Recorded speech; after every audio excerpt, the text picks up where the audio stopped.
Alright, so my capstone paper is titled A Happy Economy, where I'm identifying conditions in which economic growth can cause increased happiness. The reason for studying this is researching the Easterlin paradox, which is an observation that when an economy is growing, increased happiness is generally not accompanied with it. It was discovered by Richard Easterlin in 1974. There's a lot of research on this topic as to why the paradox happens, but most of it's on a national scale. In my research, I thought it would be important to put it in a smaller scale on the state level, and then maybe state policymakers or development planners will be able to plan the conditions in which a growing economy will be able to make people happier, which will in turn make the goal of true prosperity more attainable. So a little bit more background. Based on my literature review, there's a few things that people have found that reduce the effect of the Easterlin paradox. So controlling for income equality, real personal income per capita, inflation, and median age. When you control for those things, the Easterlin paradox doesn't occur, and the increase in GDP, when controlling for those other variables, will increase happiness. So in essence, these variables determine whether or not economic growth can cause an increase in happiness. Let me tell you a little bit more about these variables. So income inequality is associated with a perception of unfairness and is an obvious lower participation in the economic growth. If more of the income is concentrated among the elites, a lot of the population won't get that increase in economic growth anyways. Real income per capita, research shows that in a given point in time, people with more income are generally happier than people with less income. Inflation can cause a loss in real income, especially when accompanied by income inequality, so that's a reason to be unhappy under economic growth.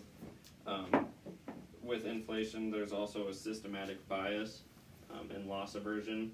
So even inflation is often associated with a growth in income for a lot of people, for consumers. But even if consumers' income is growing, they'll be more upset about the growing prices, even if their income is growing more than the prices are growing. So that's the systematic bias of loss aversion. With median age, research shows that there's a U-shape in happiness. Between the age 31 to 62 is when the U-shape is most prominent. The minimum happiness is reached at age 44.6. And like I said, that U-shape starts at age 31. With all the states that I studied, which were all the states in the United States, the minimum median age was 30.7 and the maximum median age is 44.5. So since the minimum happiness is at 44.6, we should see that as median age increases, happiness decreases. So the objective of this is to identify the socioeconomic conditions that allow economic growth to cause happiness. The hypothesis is that happiness is expected to be highest when the state has high real GDP per capita, low income inequality, high real personal income per capita, low inflation, and low median age. This is my empirical model. H is happiness, GDP is real GDP per capita. I use real GDP per capita and real personal income per capita to account for population growth and inflation. And I also included inflation because it in itself is one of the things causing the Easterlin paradox.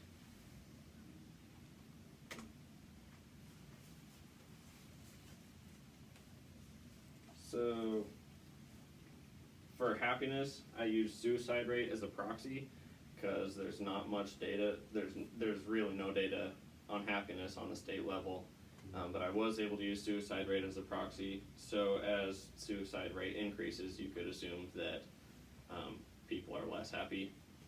This will be important when interpreting the results, because negative coefficients on our independent variables will actually mean an increase in happiness. So I used 2015 as a year for all of my independent variables.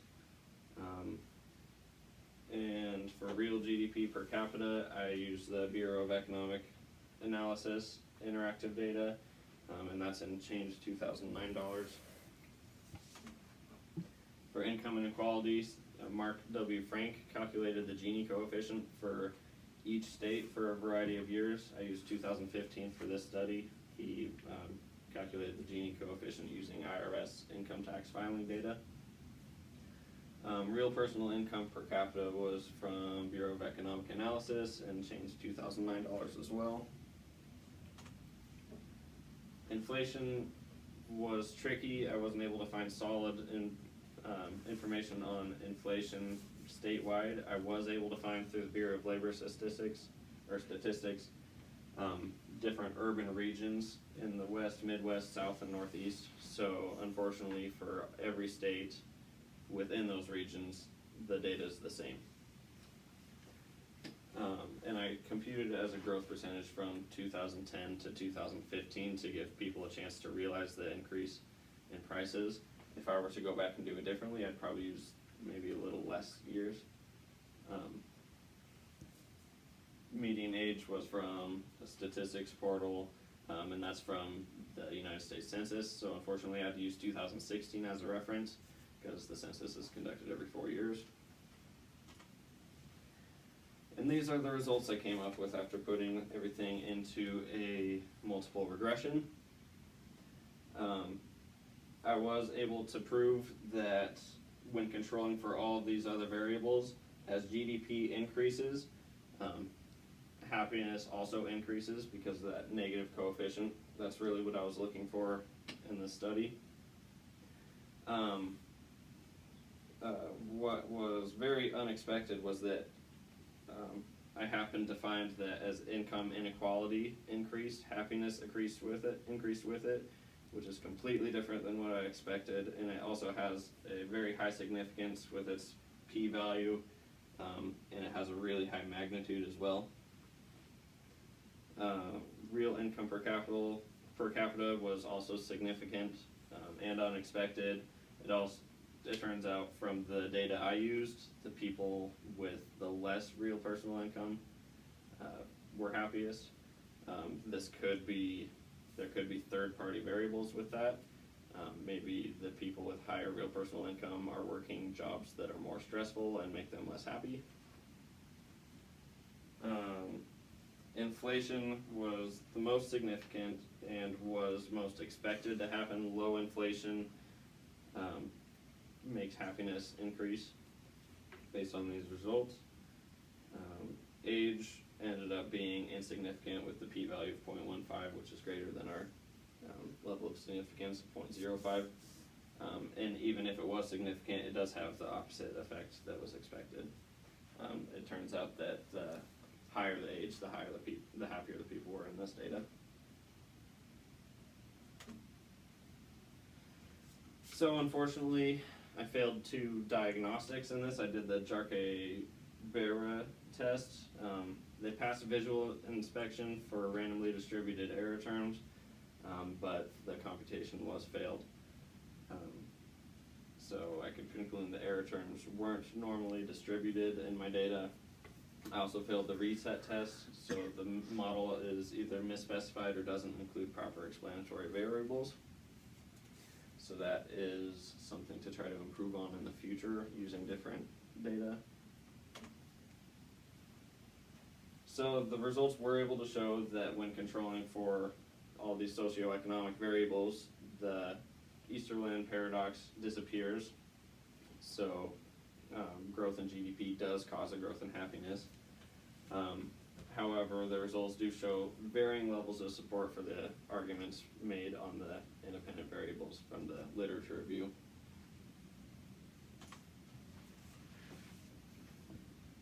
So we can compare these two sentences to see the deviations. The original argument was happiness was expected to be highest when a state has high real GDP per capita, low income inequality, high real personal income per capita, low inflation, and low median age.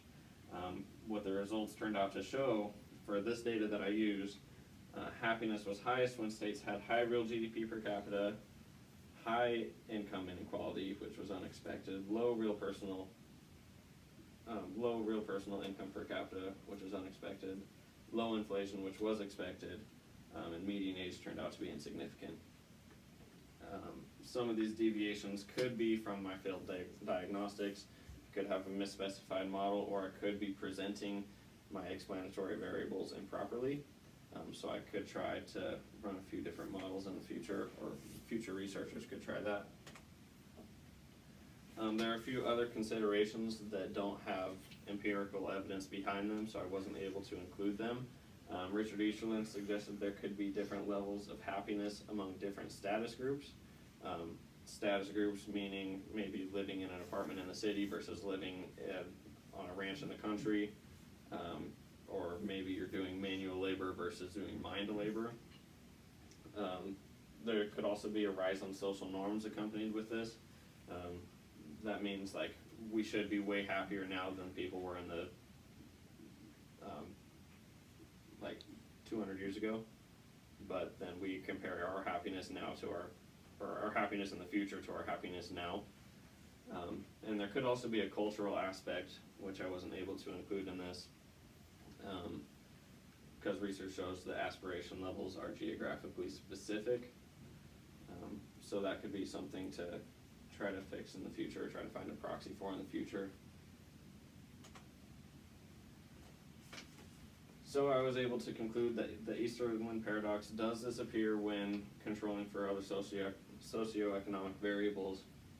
The best recommendation based off of my study was to strive to keep the inflation rate low to allow economic growth to increase happiness. My other variables that would be controllable by policymakers ended up being different than expected, and I think a lot more research needs to be put behind them. So for future research on this topic, we should find a way to incorporate status groups, social standards, and culture into this empirical model. Secondary is limited, like I said, on all of this, so we could wait for research to accumulate, or primary data would have to be conducted to study that further. In the future, we could test different variables to try to pass the reset test, to try to get a better specified model, try to get all the variables that should be in there. And we could try to use different base years, maybe a lot of years in the same regression rather than just using 1 year. I used 2015, maybe we should be looking at a bigger scope. And then maybe we'd be able to achieve the randomly distributed error terms.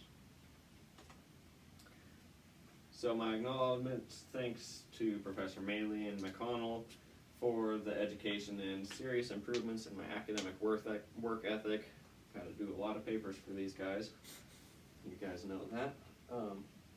Thanks to everybody who peer reviewed my paper. John helped out a lot towards the end.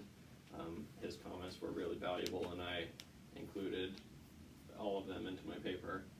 And thanks my family home for putting up with me over the past 22 weeks while working on this paper. Questions? Yeah. Do you think that choosing a year that wasn't right after a presidential election could affect this? Because my initial thought would be that maybe 2015 there was a jump in different happiness levels or something like that, or GDP because of presidential change. Do you think maybe choosing something in the middle where there wasn't a recent change could affect your results? Yeah, I think that's a good way to go with that in the future. I know there's a lot of data supporting what you just said, that happiness is affected by political changes quite a bit. And even GDP too. Yeah. And what? Remember how the stock market went over 20,000? I mean, that was a little bit later in 2016, but Yeah, I agree. That should be included in the future as well. Okay. I wish I would have chosen a different year. The reason I ended up on 2015 was because